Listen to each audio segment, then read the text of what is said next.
Hi, this is Carl with Small Biz Thoughts, and this is another SOP video for managed service providers. Today, for perhaps the 100th time, I need to talk about backups and why they fail and what you need to do about it. In particular, what I want to talk about is why set it and forget it is literally the worst thing you can do in IT, and particularly with backups. All IT falls apart eventually. It's just the nature of the beast. Entropy is the law of the universe. But with backups, it means clients go out of business. I want to talk today about 5 absolute truths about backups and why they fail, and 3 things you can do about it going forward. You know, I've written blog posts, I've made videos, I've written chapters in books, multiple chapters in multiple books about backups. I wrote an entire book on storage area networks. And a lot of people think I'm old school about backups, but the truth is that most backup problems come down to technicians, training, and really good processes and procedures. This is no bullshit. We would not have a ransomware crisis. The bad guys would not have millions and billions of dollars if good technicians convinced their clients to have good backups and they maintain those backups properly. The bottom line is, if you can get a client back in business in short order without paying a ransom, ransomware will simply cease to exist. And you can make the argument, I do make the argument, that this is nearly impossible in big business. You got 300 servers, you got 800 servers, you got servers across a dozen buildings all over the world. You're not going to be able to secure them all properly. You're not going to be able to back them all up properly. You're not going to be able to restore the entire network in a reasonable amount of time. Fine. But in the SMB space, when you have either 1 or 2 servers or no servers, your servers are in the cloud, your data's in the cloud, there is absolutely no excuse not to have a good backup and to test it on a regular basis. And yet, as recently as last week, there was an article in the newspaper about a managed service provider being sued for $1 million because his website says, you take care of your business, I'll take care of your security. Client gets ransomed. The backup doesn't work. The backup has been deleted. You know, the latest attacks all involve going in early, setting up an admin account, and then going in a little bit later and disabling the backup or deleting the backup or setting it to auto-delete on a very short schedule. All done with admin credentials. All done months before, or sometimes even longer, months before the attack. And then the attack happens, there is no backup, and nobody has been checking it. And the big problem is that so many vendors say, trust us, trust us, trust us. Set it and forget it. And then, when somebody breaks in, gives themselves admin password, creates new backup procedures, all within their system, they wash their hands of it and say, well, I know you set it and forget it, but we're not responsible for that because you let somebody break in because you had bad policies and procedures, blah, blah, blah, blah, blah. So they wash their hands of any responsibility. Ultimately, whether you like it or not, the client is going to blame the MSP, the vendor's going to blame the MSP, and ultimately, it is the MSP's job to make sure this doesn't happen. Now, will somebody get in, steal your credentials? Maybe. Let's assume that that does happen. You still have the responsibility to verify that everything is working. And having the vendor say, oh, here's the snapshot. We loaded up your image. It's all good. There you can see. There's your logon screen. That means absolutely nothing. If you rely on that for your security, you are not doing your job. And I'm sorry to tell you that. But time and time again, I get called into cases where people say, can you help us? We have lost our backup, and we are worried that all of our other clients' backups don't work either. And it turns out, most of the time, they're right. So here are the 5 truths from an old man who's been doing backups for a long, long time. Truth number 1, 50% of all backups are failing right now.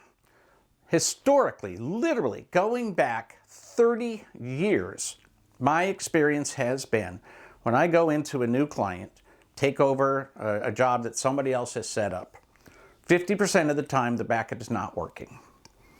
And obviously the client doesn't know that. Back in the day, they would continue to switch tapes, they would continue to switch disks, they would continue to push the button every day, not knowing that the backup hasn't worked in months. So if you assume that half of the backups are not working right now, you need to raise that in the priority systems that you have.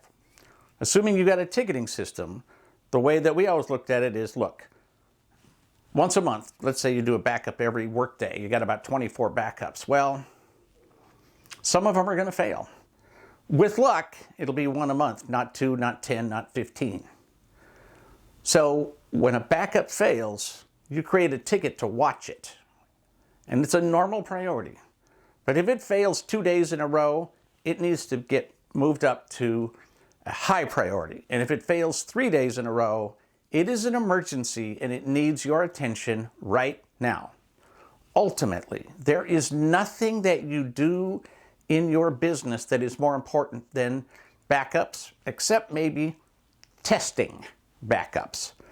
So whatever else is going on that client, it doesn't matter if they don't have a backup.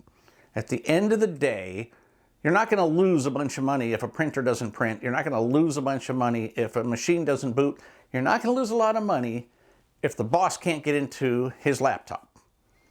But if the entire company loses all of their data and they have to pay millions of dollars in ransom, you are going to lose a lot of money. Now, some people say, oh, well, but my clients love me. They would never sue me. I don't have that kind of a relationship. Nobody cares. If your clients have cybersecurity insurance, their insurance company is going to sue you and your insurance company. Period. They don't have a relationship with you. And if they did, they would be the horrible neighbor who lets his dog into your backyard all the time, right? So you no longer live in a world where you get to just ignore these issues. Absolute truth number 2. The first medium that you try to restore from will not work. This was true with tape. This is true with disks. This is true with cloud backups. For whatever reason, maybe there was an electrical storm during the middle of the backup. Maybe there was a power outage of some kind. Maybe somebody put in the wrong mediums. Maybe somebody pointed to the wrong cloud. Maybe who knows what happened anywhere along the line.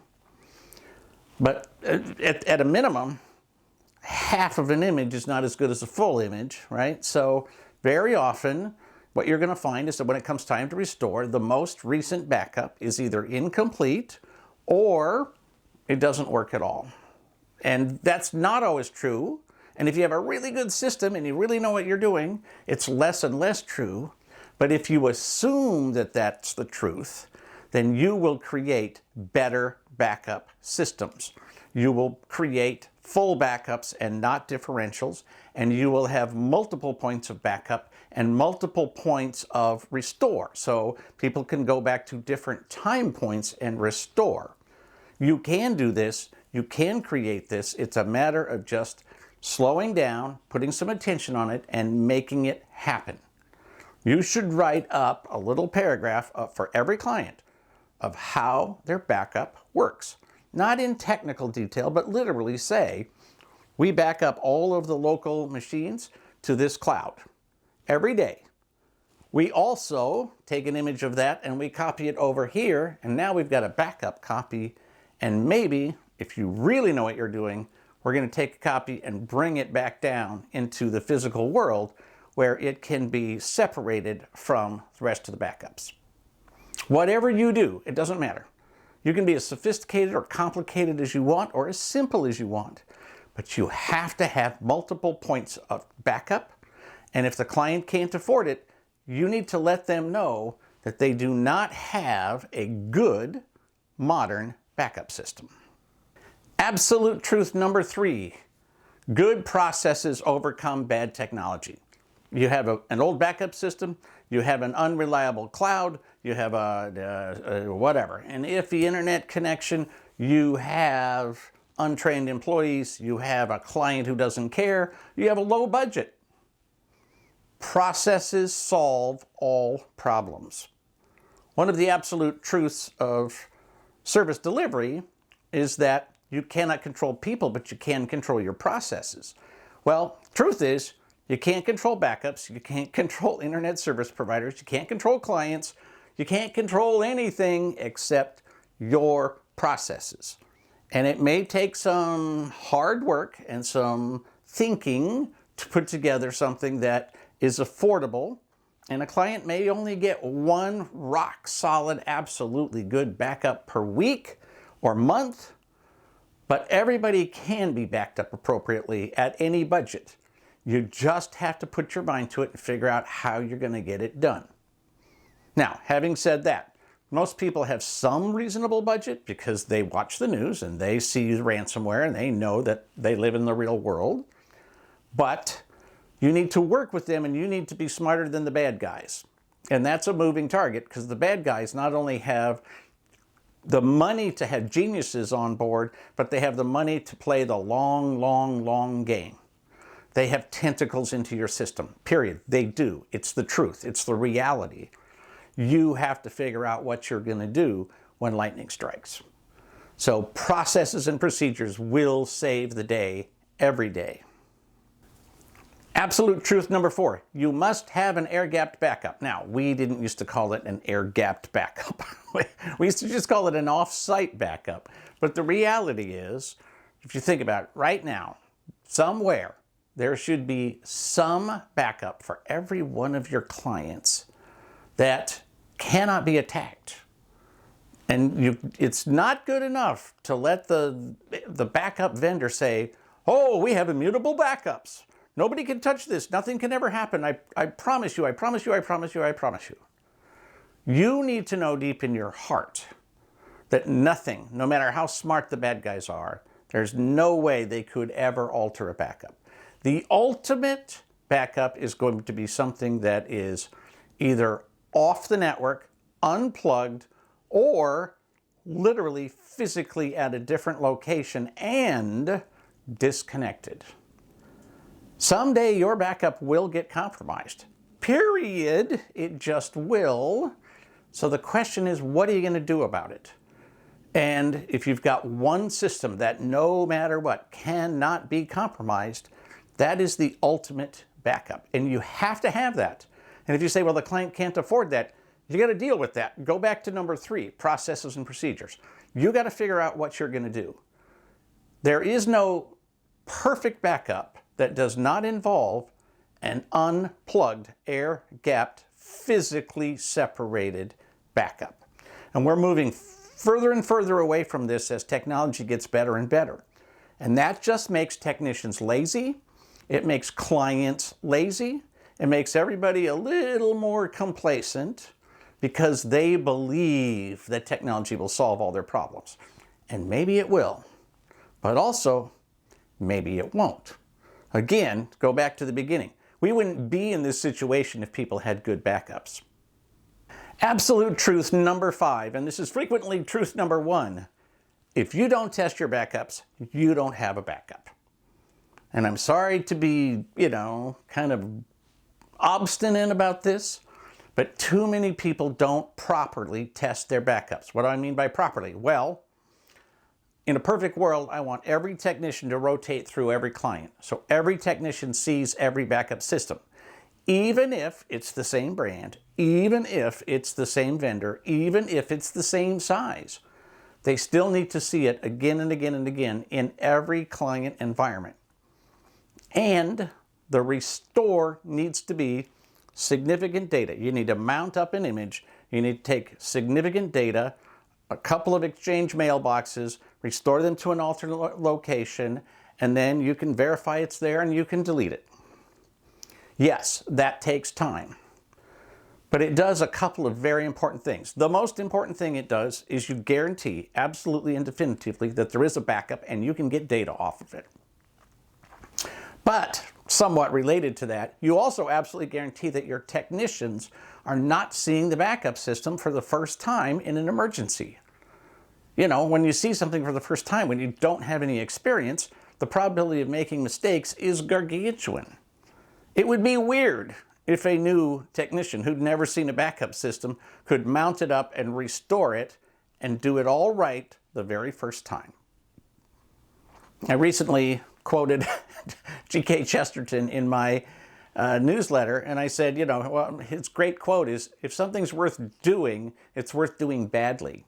And what he means is you have to go from being an amateur, from not knowing what you're doing, to getting some knowledge and more knowledge and more knowledge and more knowledge. And the way you get to be an expert is practice, practice, practice.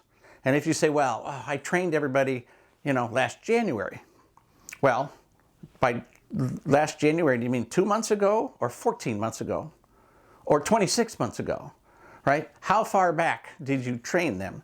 How well did it take? And how good are you at something that you went to class with for an hour and never practiced? The answer is pretty easy. You're horrible at it, right? So don't stay bad. It's good to be bad. That means you're learning. But then you need to get to be good. Then you need to get to be great. So you have to train your technicians, which means they have to restore those backups. Ultimately, if you are not testing backups, you cannot say that you have a working backup, which gets us back to point number 1. All right, let's talk about 3 things you should do going forward. Thing number 1 is be careful what you promise. You know, too many people say, oh, you know, we're just going to take care of your technology. We'll be there for you. We'll do whatever it takes. We'll keep you in business. You need to draw a real clear line between marketing and what's in your contract. Very often, if you read the articles about these cases where an MSP gets sued because of something that involved ransomware or even a phishing attack, it's because they made a promise and the client can legitimately say, look, you wrote the contract, I didn't get to change it, right? That means I didn't really have a lot of choice. And your marketing material said you were going to take care of me, right or wrong, day or night, no matter what happens. Well, then this comes up and you want to point to your contract. You need to be very, very, very careful about this.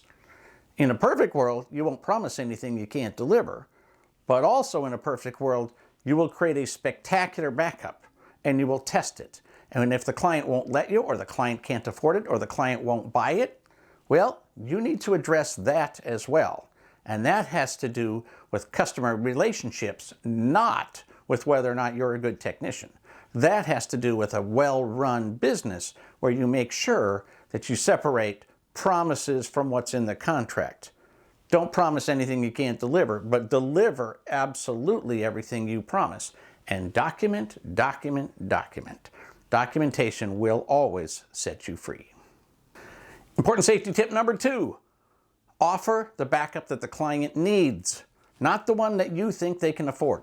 Always start by offering the great backup, the true backup, the one that you would put in place if this was your business.